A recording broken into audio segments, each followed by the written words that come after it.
What if you had everything the world dreams of? A thriving career, luxury, travel, success, and yet everything feels empty inside. That is exactly the story of our today's guest.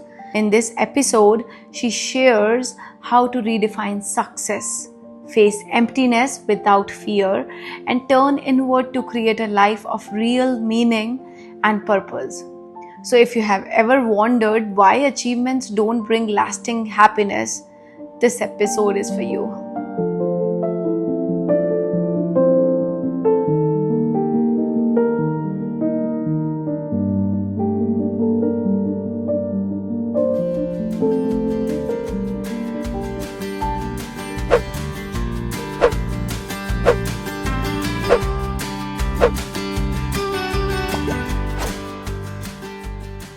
At the age of 30, you had everything that we all desire. You had your own company, you had a beautiful house, cars, and you were traveling to Europe and Japan, which is still on my wish list.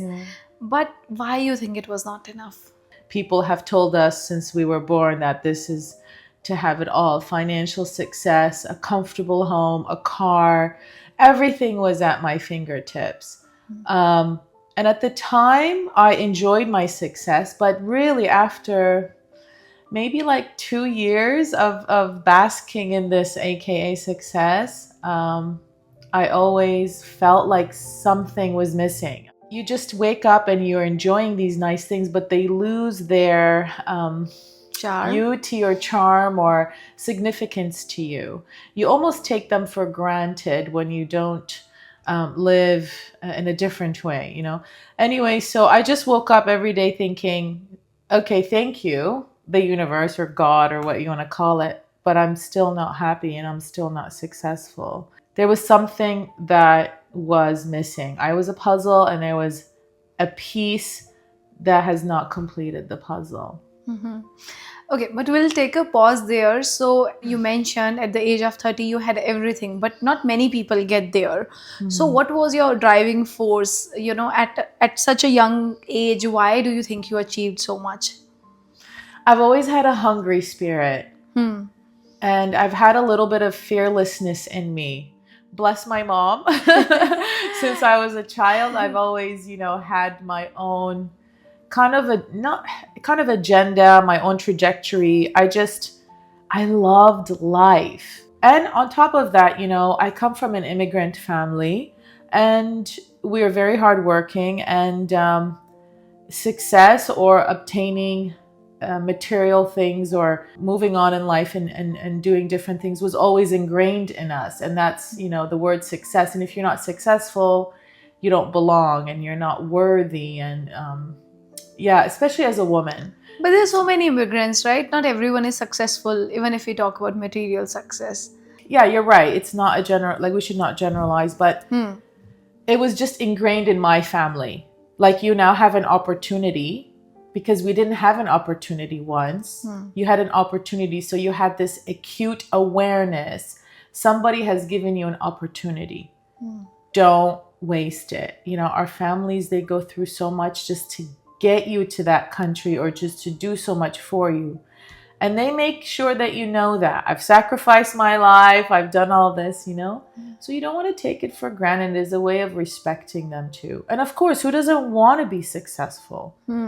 It's delicious. Well, I mean, in the material world. But the word success has really changed its definition for me as I've continued to grow. Nice. Yeah. So do you have vivid memories of when you immigrated? How old were you? Do you remember all of that? Yeah, I was 9 or 10. And I came from a pretty well-established family. My mother, worked very hard. She was also an entrepreneur in Baghdad, Iraq. And so we didn't suffer as much as other people. So she always made sure she comforted us and coddled us and that we transitioned as smoothly as possible. But no, I remember a lot. I remember the war. I remember sirens. I remember leaving everything, all my dolls, the nice house, traditional food, my family members. My mom was also pregnant when we left. Oh. And I remember we were driving from Iraq to Amman to Jordan during a sandstorm because at that time the airport was closed. So I have very vivid memories of my childhood and that So you transition. immigrated immediately? Was there an emergency? Yeah, so it was during the Gulf War Okay. when Saddam invaded Kuwait, Okay. 1991. And that's why I remember the bombs, I remember the sirens. And then after just a few months, my mom had a feeling that Iraq was not going to be the same. I mean, we've been in war since I was born. Yeah. I was born during the Iran-Iraq war. And so that was like, okay, and my dad was a soldier. So it was a very common thing in our life. But my mom had a feeling, no, this is a different one. And so even though my dad stayed back, her Oh. pregnant, So yeah, he chose to stay back? he stayed back because we had a few properties there he didn't want to lose because he knew once you leave, there's no one that can protect it. And there's a lot of money there, right? So he stayed back and then she left with 2 girls and pregnant. Wow. And we crossed, we drove and we left. And then we ended up in a couple of countries first. And then she got the visa for Canada and the US, but she chose Canada. So how did the hustle started in Canada? What did you do? What does your mother do? So it started as like an immigrant child survival. I couldn't speak English. Oh, really? Yeah, no. And back then, Canada had very little Arab people, like Arabic people or Asian people, brown skinned people. It was all blonde and white people. And so we got bullied a lot, my sister and I. Really? A lot, yeah. And on top of not looking like others, we didn't speak the language. And we didn't bring peanut butter sandwiches to lunch. We brought biryani and curry. So it was interesting. So I learned at a young age because I learned to use what I'm strong at, what naturally comes to me. And to me at that age was sports. So, we call it here soccer. In Europe, they call it football. And I realized I was very strong in soccer. And so I became the cool soccer player that everybody wanted on their team. Yeah. And I realized really quickly. So you were trying to fit in. Fit in because I knew in a way I had to survive. Yeah. The survival instinct was... It kicked in hard. So it's like, okay, forget it. We can't speak English right now. That's fine. Let's not panic. What can we do? And that automatically kicked in. It was very interesting. And then eventually I learned English and then I became popular in the school and I had a lot of girlfriends and friends. But that was very much a natural thing in me. It's like, let's use what I'm really good at. I'm an opportunist. And I think I take that into my entrepreneurship and into my spiritual life. But did you ever feel that you faced racism in school or growing up? All the time. Really? Yeah, that was the basis of my bullying. I remember one time I got pushed over into the rocks and I lost my two front teeth. Oh no. And I remember there was just blood everywhere. I was a kid.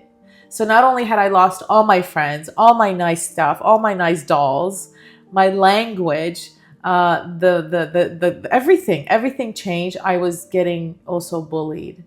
Yeah.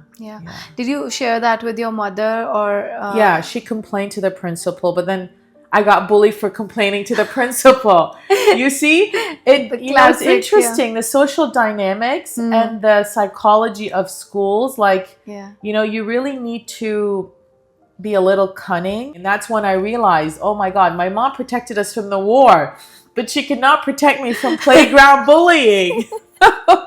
What a moment of realization, right? And then you found your own ways of fighting back.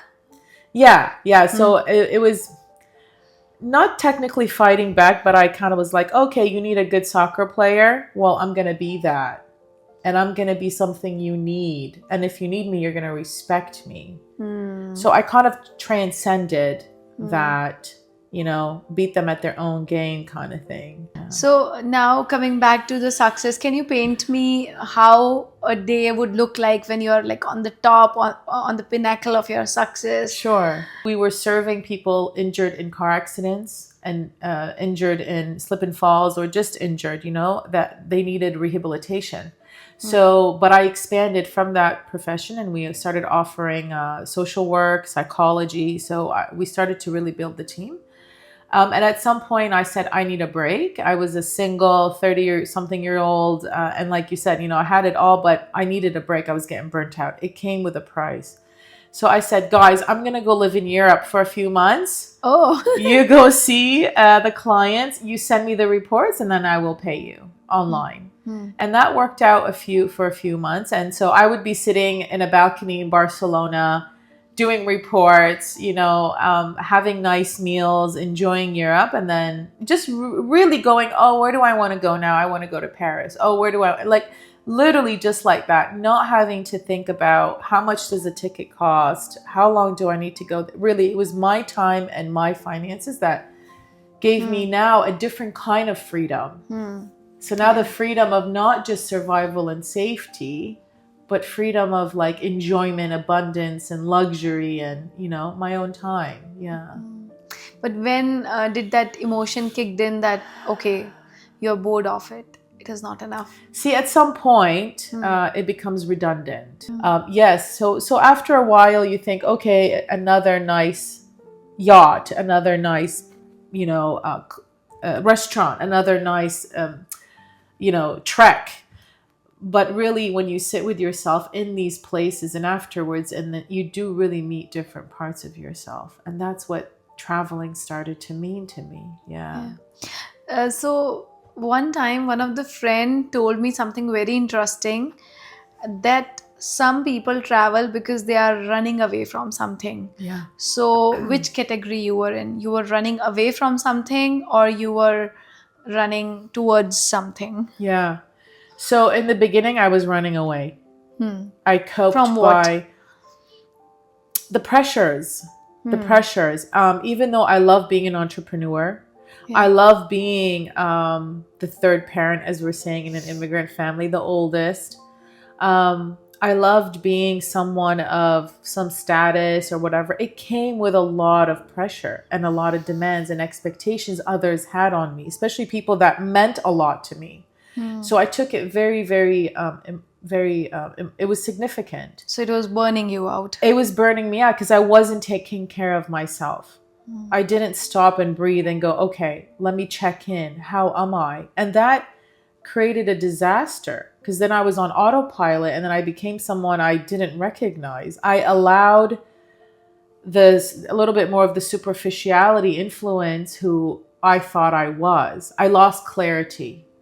And I needed to do a whole reset, you reformat the whole computer. I needed, they say even the laptop, if you just unplug it, or the internet, you unplug it, you plug it in, it'll work again. It's literally, that's what I needed to do. You see, when you go to India, or you go to China, or you go to Japan, or people live so differently. Their values are, so differently from other places sometimes. But I really do realize they all really want the same thing. Yeah. They want family. They want to feel love. They want to feel security. They just sometimes, they just want to feel safe. And some are more simpler than others materialistically. I remember I was in India and we went to this park, and this kid was just playing and bathing an elephant.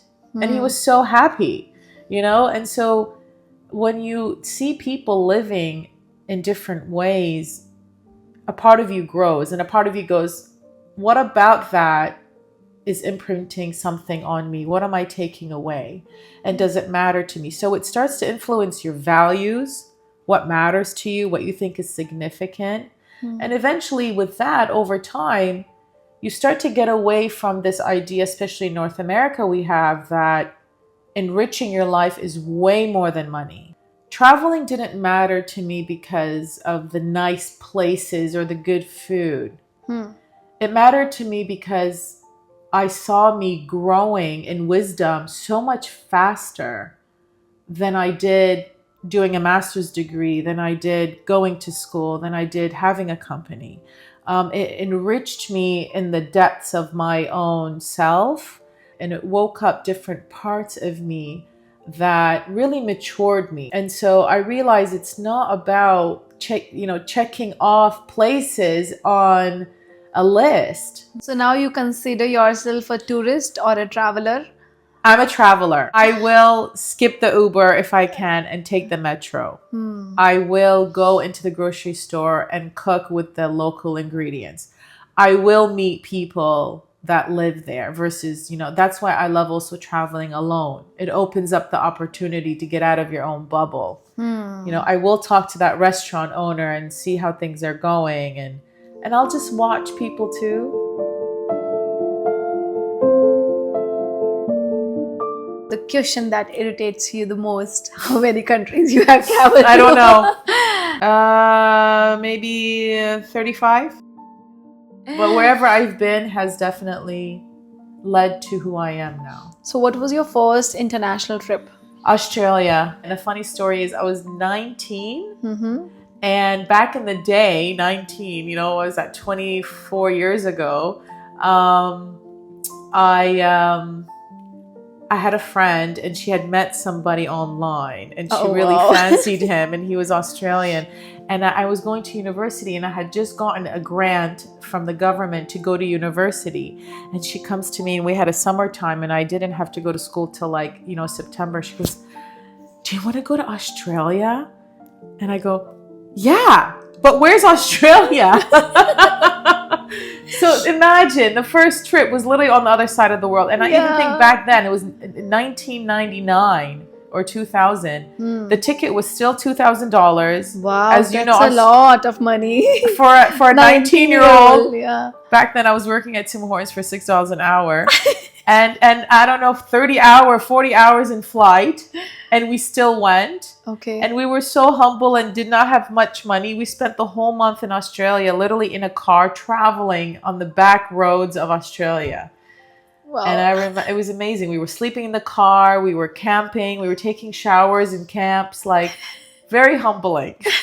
But I loved it. It gave me such sense of freedom. And it's like, oh, it's okay if I don't have my bed. I have this little back seat corner with a little blanket, and waking up to seeing kangaroos walking on the street and koala bears. And I think that was the first thing that really opened my eyes. That's like, oh, that's what money can get me. Yeah. And then you started making more money? So I went to university. I graduated with a master's degree, and then I started a company. I was almost an entrepreneur 2 years out of university. Didn't wait that long. Okay. I didn't like having a boss.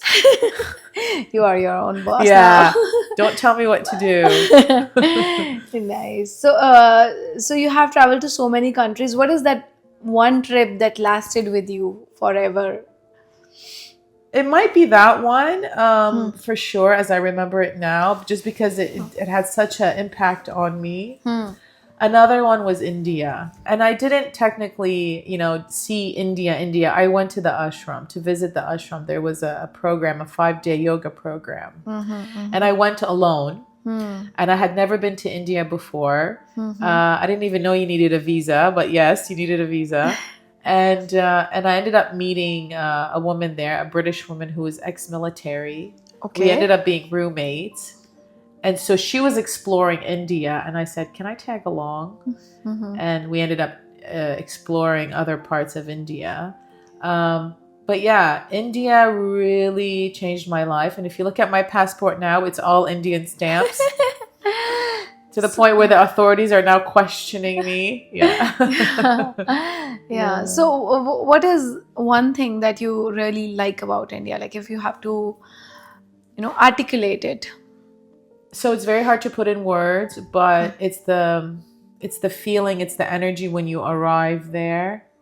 It's so ancient. I feel like, I don't want to get, fluffy about it, but I feel like it speaks to such old parts of me that I might never logically understand, but I experience. I also felt like this in Indonesia, in Bali.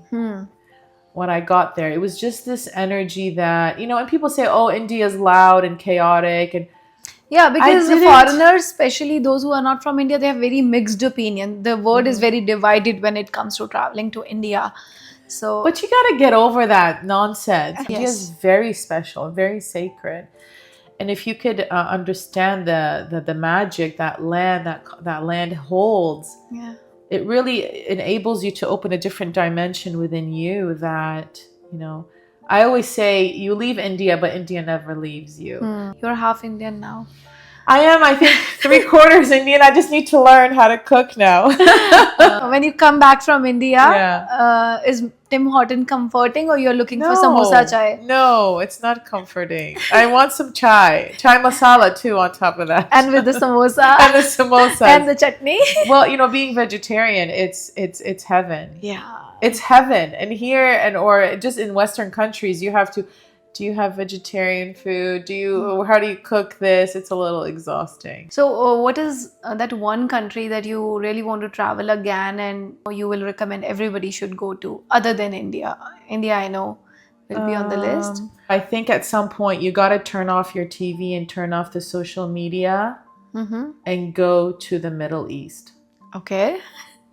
Because there is so much love, so much life. I'm almost gonna get teary-eyed because they've made the Middle East as such a horrific, barbaric place that everyone is afraid of, and it's absolutely not. When you speak to travelers, foreigners going there, like Iran, Iraq, Syria, Egypt, Jordan, Lebanon, the first thing they'll say is that these people are so hospitable. Like the taxi driver will not even take your money if he knows you're a foreigner. The juice guy won't take you. He's like, welcome to my home. If you want to expand your mind and expand your consciousness about how the world is, the Middle East is a great place to go to. Also, for me, South Africa was incredible. And what about Japan? Because I know many people who have traveled and they say after a point, all the countries look similar, but Japan is different. Very unique. Very unique. Beautiful, ancient. Okay. There's also Buddhism there. There's a lot of very clean and respectful. In Tokyo, you have thousands of bikes lined up, none of them locked up. Okay. No honking of horns. When you have a sense of community and when you say, no, I have to think about the other person. For instance, my friend forgot her sweater. My friend from Paris left her sweater. I think it fell in one of the metro stations in Japan, in Tokyo, I think. It was a nice sweater. So she ended up running back thinking it's gone. It was literally picked up, folded, and put on a chair. Wow. My other friend lost her Mac laptop in the train. She went back 4 hours later. It was still there. So integrity, respect, awareness of the other, and putting yourself second, really. You're telling me Japanese people don't have desires and they're not financially having hardships? Absolutely they are. But there's a very beautiful spiritual thing about their culture and how they were raised and how they operate. Yeah. One of my teacher used to give the example of Japanese youth always that they have a needle and thread, and if they see a bus seat is torn, they'll sew it. That's right. So that's how their patriotism works, and which is very just interesting. Respect for everything. So now coming to one of the most interesting part of your life, your encounter or how you stumbled upon your guru. So they say that when the pain of ignorance is at its peak, the guru finds you, right? So were you looking for a guru or the guru found you? He did find me. And he did find me as a very lost person. I almost want to tear up because, I'm all about you saving yourself. No one is going to come here and save you. But there's special divine moments in our lives where a mystical hand reaches out and says, I see all of you, all of your crap, and I still want to give you liberation, or I still want to embrace you. It was the worst year of probably my life, and it was in 2007, and I had lost my way. I grew up in a little bit of a not the most peaceful environment. My dad had some issues, and also immigrating from one country to another, experiencing war, having also familial issues, cultural issues. There was just so much, right? At some point, I lost my way and I started hanging out with the wrong crowd. Okay. And I had gotten into some legal trouble. Oh. Yeah, never in my life have I gotten into legal trouble. And again, sorry, Mom. And I was I was facing, some legal issues, and I was going to go to jail possibly. And 2007, if you think back to that, there was no Instagram, there was no YouTube. I think Facebook had just started, and like Google, I think maybe Google was just started. Um, so I don't know how he found me, or I don't know how I ended up finding that night, that small hall in Detroit, Michigan, where Sadhguru was holding a little satsang. And I ended up finding myself sitting in front of this man, and I used to call him the "isn't it" guy because I just didn't know his name. Oh. And by the way, I come from a Middle Eastern culture, and we have Abrahamic religions. We don't have gurus. I don't remember what he said. I don't remember his name. I don't remember anything. 2007. But after that, my body started to change.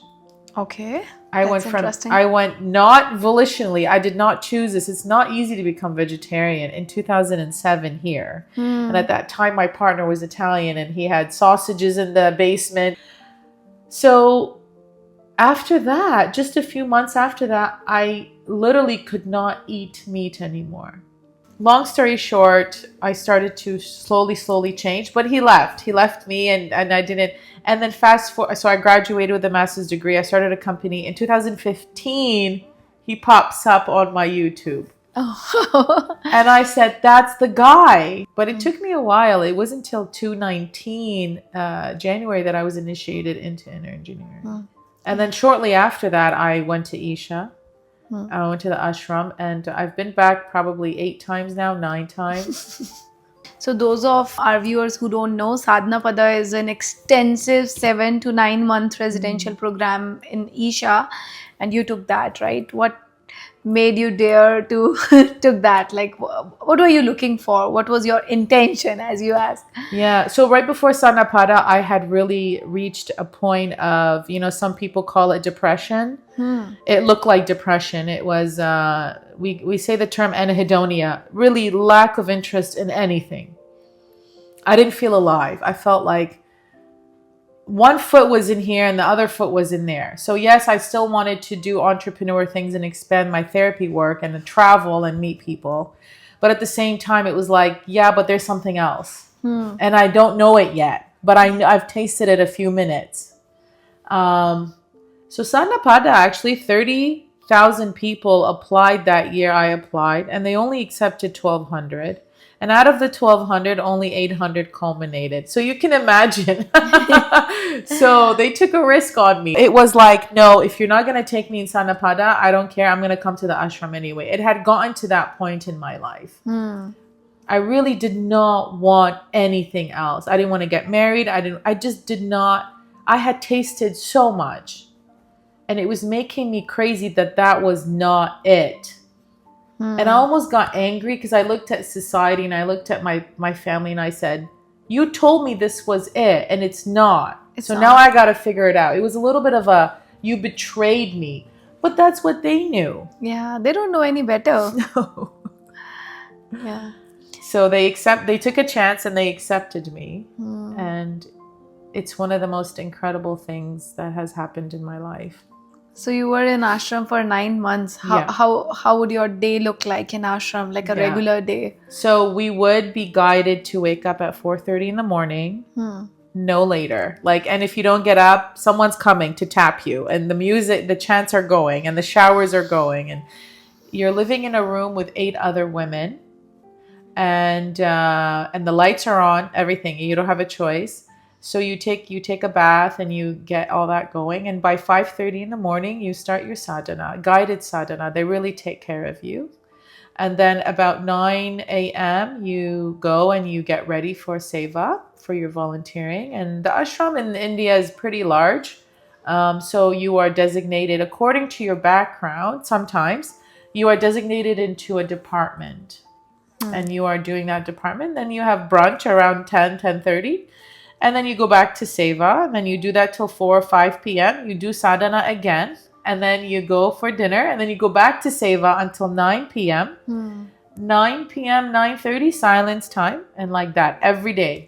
There's no days off. There's no weekends. And in between, you have to wash your clothes manually. You have to clean your room manually. You have to do all these things manually. Yeah. And I actually got very sick all the time because of the weather, or it was very hot. And as you know, I like spicy pickles. So I was eating too much of that. But they really take care of you in the ashram. There's a clinic there, and there's doctors there, and there's medicine there. So I took care of myself that way. But many people thought I would quit because it was very hard. And by the way, this room that you are occupying with other women, these women are coming from all over the world. Villages in India or South Africa or Italy or France or Middle East. Wow, it's incredible. So not only are you dealing with different personalities, you're dealing with different cultures, and you're in India, and. So it challenged things that you did not understand or realize. People say that, when we were doing the program, we were blissed out. What I feel, you can never be blissed out doing an Isha program because the process is painful. It's Very. not easy. Yeah, but what can bliss you out is the experience that you get afterward or the outcome. Yeah, absolutely. And I think you have to develop a patience and a compassion for all that comes up. I'm sorry, but all the filth is coming up. Yeah. You lift that rug, and that under the rug has not been swept thousands of years. Okay, if you want to talk about that, but at least your lifetime. Yeah. Okay. And you are cleaning that, and you're lifting it. You lift more and more as time goes on. So I started to see myself really changing for the better for me. I was becoming more conscious, more patient. I was, even the energy, people were saying like, you're very much calm. I grew up with a little bit of a anger, temper problems. I was very angry at the world, a lot of injustice. And so all of that part of me kind of relaxed, and my nervous system felt safer. But yeah, psychologically, it was hell. Yeah. But as they say, diamonds are made under pressure. True. So what is one thing that has literally changed for you after that program? I'm sure there would be many things, but what is one significant thing? The one thing that ended up happening was just really me seeing myself as part of everything. And just understanding how much we are really connected. But the one main thing that was a big takeaway for me that still transforms my life and even into my therapy work was putting myself aside. And I take this into my therapy, as I said, I always stop and consciously ask, can I put myself aside here for a minute? Can I listen without judgment? Can I listen without wanting to quickly respond? Can I really hold space of conscious presence? Because it's not just going to benefit and welcome that person talking. It's going to go through me and also nourish me and maybe challenge some old beliefs of me that are ready to go, that are holding me back. Yeah. So put myself aside is one of the most incredible fundamental shifts I have. And even in therapy, this is why I always say it's so important that before you choose a therapist, you ask them, what have they done to work on themselves? Because they're a human being, and they're also coming with their own karma and their own childhood traumas and all these things, right? So, but as therapists, we have a big responsibility in the presence we bring into that space with the client. And many times I've spoken to people who have came to me for therapy, and they'll say, my therapist made it all about her, or I just didn't feel comfortable. Something was off. It's energy. If you as a therapist are not cleaning your vessel, and you're taking the job and the responsibility of helping someone else, that person is investing their time, their money, and their trust in you. I'm sorry to say, I've interviewed many psychologists with PhD, and many of them tell me, I don't know if I'm wrong or not, but this is what they say. They don't mostly study trauma and PhD levels. They didn't before anyway. And most of them haven't really, like, they just have written this test, became the PhDers, and now they're working, and they see it as a job versus an offering. It's a very sensitive, super responsible position. So if that person hasn't worked on themselves, take a step back and understand they might not be consciously present in your session. Yes. How do you think your therapy has evolved over the years, and especially when you were introduced, more to Isha and Sadhguru? It revolutionized everything. Yeah. So first of all, I grew up, education in the United States, typical therapy, right? Typical tools, therapy, psychotherapy, cognitive behavioral therapy, talk therapy. It's just what we know, what we used to know. And then I was treating people, and they were comforted and they were happy at the end of the session. But then they would always come back. Yeah. With no clarity, and it would be temporary. I remember Dr. Gabor Mate, who I trained under. He's an amazing trauma specialist now, and he talks about how trauma lives in the body also, which is what I've kind of started studying into. So I took his certification of an approach. It's called compassionate inquiry, and it's really leading with compassion. And he says typical psychology is just making the ego healthier for a little bit amount of time. The temporary resolution. It's just, let me comfort you, but really I haven't lifted the Band-Aid and started repairing the wound. I haven't even sat with the wound. I have jumped to give you tools to maintain your function. Well, at that point, you're just a robot that's being oiled up. So I stopped working altogether. Okay. 2018, stopped, halted for like 7 years. Okay. Yeah, for like 6-7 years. Like I just restarted after going through my own spiritual journey. I just restarted taking clients now. I paused everything and then I delved deeply. So I had the academia, I had the master's degree. I was like, I think I have enough literature, enough thesis. Let me go see what life experience what is healing really about? Let me go into these ancient lands. So I started with Bali, Indonesia. Then, I started exploring I went to Kathmandu, into Buddhist temples. I went into other temples in India. I did my own journey into Sadhanapada and my own initiations and all that. And only after all that, I stopped and I recrafted my therapy approach. What is your approach now? If someone is coming to you for therapy, first of all, what do you specialize in, and how do you help people? So I specialize in, if you want to say specialize, I mean, who do we specialize in anything? I guide people, number one, to return back to safety in their nervous system. We sit and we become safe and more safer and more safe. And then after we become safe, we have the patience and the tolerance and the compassion to listen to what our body is saying.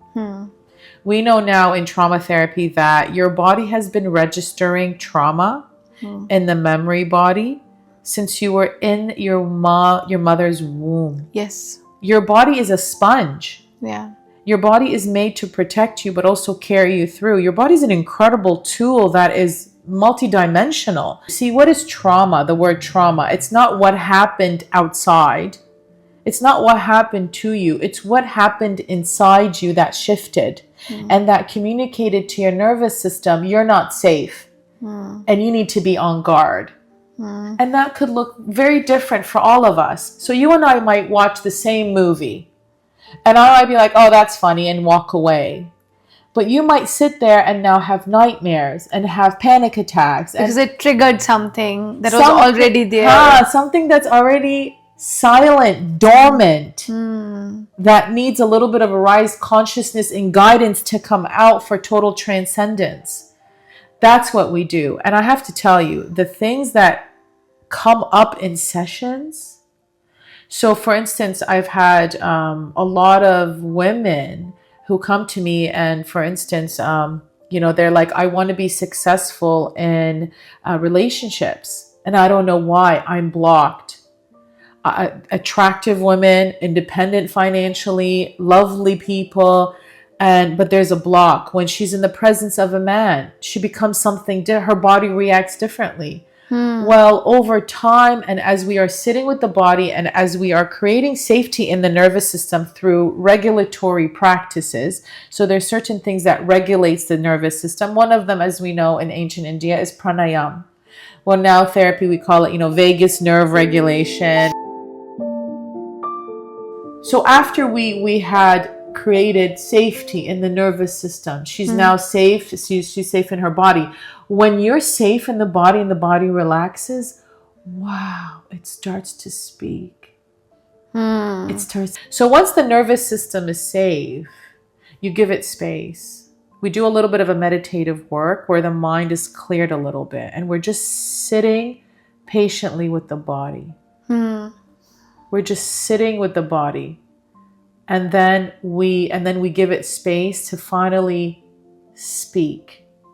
And usually there's a sensation that happens, or a feeling, or an ache, or something, as you know. I have volunteered for one of your sessions, yes. So I know, yeah. And if you sit with that, the body is communicating with you, hey, I'm sitting with something and it's ready to come up. So this one client wants to find a partner, but every time that partner gets intimate or hugging her or touching her, she goes crazy. She doesn't feel safe and wants to run away. But then another part of her wants a partner. So after we sat, regulated, the body is safe, we come to find out, and this is how trauma works. It comes back in snippets of memories. Oh, she starts remembering memories of child abuse. The body said, I am not safe with any man because before the man in my presence was not safe. She could have never figured that out. Our bodies are so intelligent, aren't they? Wisdom, wisdom, wisdom. Our job is to only learn how to listen. Listen, yeah. So most of my session is not talking. It looks like silence, just we're staring at each other. But most of the time their eyes are closed. Yeah. To go within. So you work with a lot of women, especially in Baghdad and Middle East, where the general narrative is women are very suppressed. Yeah. So what do you think about it? I think women are suppressed globally. Okay. Even, I don't want to go even off. Here, like in North America? If you look at even the medical industry, how much women have actually been studied. How many women have been undiagnosed. We are way behind. There is a lot to become aware of in regards to women. Our hormonal situation, how we are so different than men. I don't believe women should or are wired to work a traditional full-time 9-to-5 schedule. I think we need to take a step back and actually understand what it is to be a woman and what we actually have to go through. But we will only know that when women are given a voice in respectful platforms. And we will only know that when women are given respect as an equal. And really, if once women are respected as equal, it really is a representation of how civil and progressed that society is. When you are bringing down the woman, you are literally bringing down half of the population. Not only that, the being that creates humanity. Yes. I think a lot of people fear women, the rising of women. Okay. Other than physical strength, we are, as women, are very, very, very capable of things that maybe even the male species are not. I love men. I think we need men. We need to, there's a reason why we all exist together. Yes. It's not a me against you. But yes, women are very suppressed. Now, in many religions, I grew up in a very religious kind of, country. It was, but our country was beautiful in terms of that we all coexisted together. The Catholics and the Muslims and the Jewish people, everybody kind of, did their thing and it was fine. The law was influenced by religion, and that's where I feel like there was a bit of a disconnect, because sometimes religion doesn't make sense. Yes. And you can't even really question it.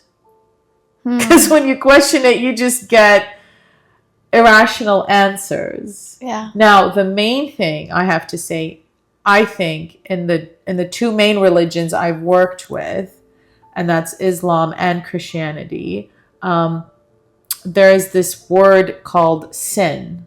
In Arabic, we say haram. It's a haram. And for women, for someone like me working with the body, it takes a bit longer to get to that safety place I was talking about, because we have been born and raised to think our bodies are sinful. It's a sin to be in this body and to show certain things. It's tempting. It's sexualized. It's so on and so forth, So when I am speaking to Arabic women, especially Arabic women, it takes a while for them even just to be comfortable to feel their body, to even sit and say, okay, here's my body. And a lot of them disconnect from that subconsciously. When you disconnect from the body, you disconnect from that wisdom of who you really are and what you're carrying. Yeah. And no wonder you're walking around lost, depressed, not clear, not knowing who you really are, and you keep on wearing that mask. Yeah. The mask is not in just the outfits anymore. The mask becomes that personality that you're dying to grow out of. That role you are bursting through. So that's the real thing that is unfortunately limiting, But I do see a shift.